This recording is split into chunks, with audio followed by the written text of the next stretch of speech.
Assalamualaikum warahmatullahi wabarakatuh. Hello guys, introduce myself. My name is Varinaris Kiramianti. Here I will explain a little about the condition of nursing in Indonesia related to the spread of the COVID-19 virus. Okay, right? I set screen my PowerPoint.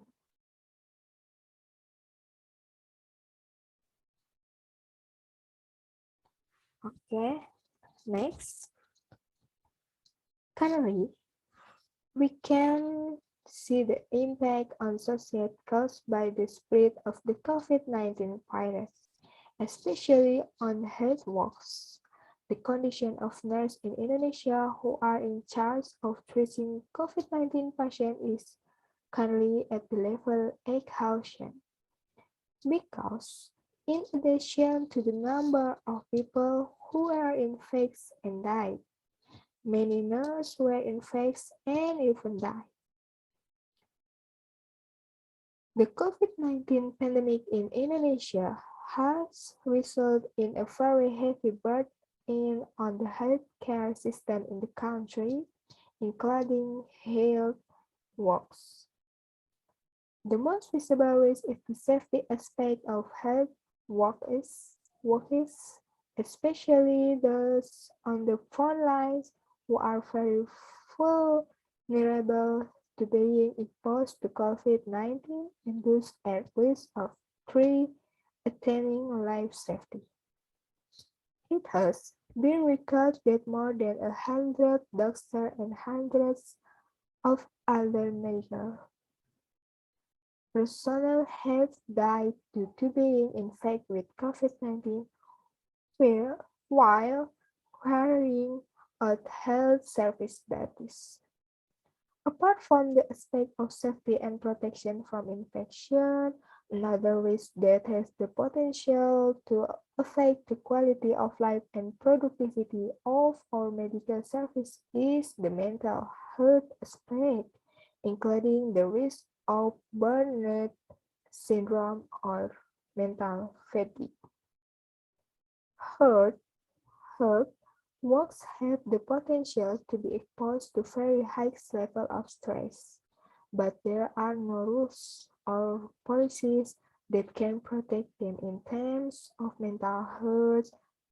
The high risk of suffering from burnout syndrome due to extreme stress in health facilities during this pandemic can have long-term effects on the quality of medical service because these health workers can feel depression, extreme fatigue, even feels incompetent in carrying a test, and this certainly has an adverse impact on our effort to combat COVID-19.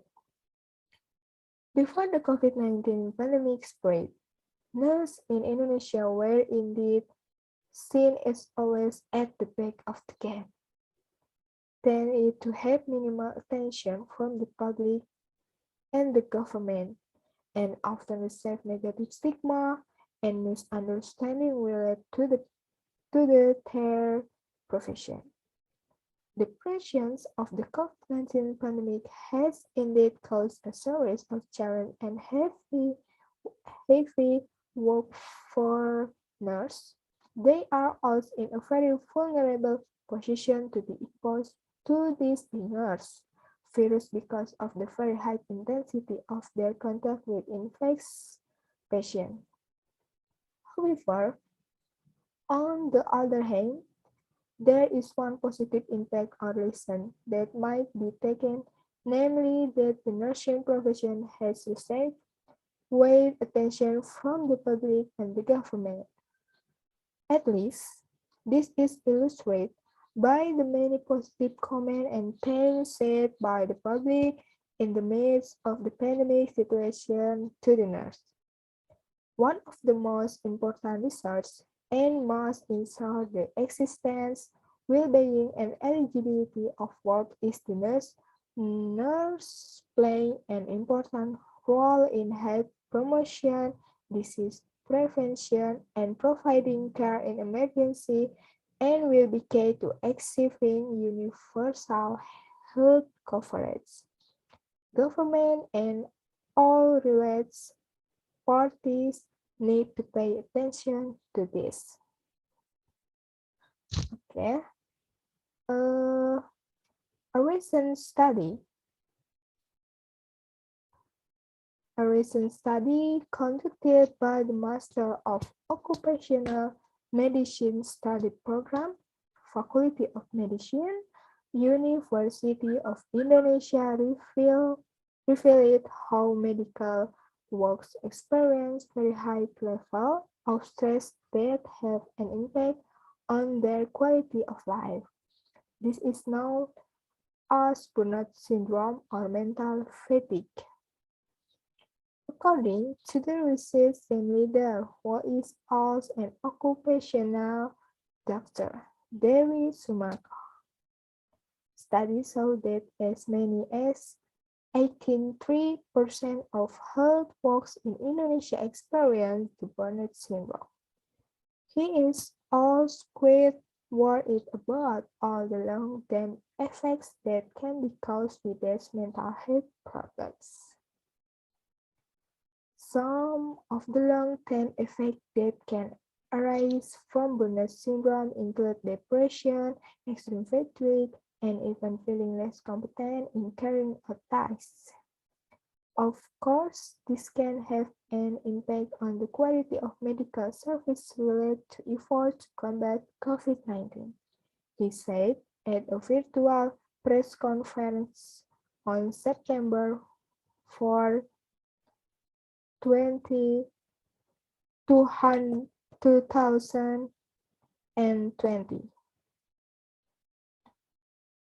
In addition to burnout syndrome, another survey also showed that around 41% of health workers experience moderate and severe emotional exhaustion. 22% experience moderate and severe loss of empathy, and 52% experience moderate and severe lack of confidence. With the result of the study, they will also recommend that in addition to aspects of physical health and safety protection, hospital management, health facility and government should start prioritizing aspects of mental health intervention, such as psychology assistance and counseling for health workers, especially those on duty during this pandemic. Another aspect that must also be done is to create a safe and comfortable atmosphere for health workers in carrying out medical function by applying the principles of comprehensive occupational medicine, he concluded. Okay, I stop share. Okay, well, that's all I can explain about the condition of nursing in Indonesia. Sorry if there are any shortcomings. Don't forget to always apply the health program. However, or it will recover quickly. Amin. Thank you. Assalamualaikum warahmatullahi wabarakatuh. Goodbye.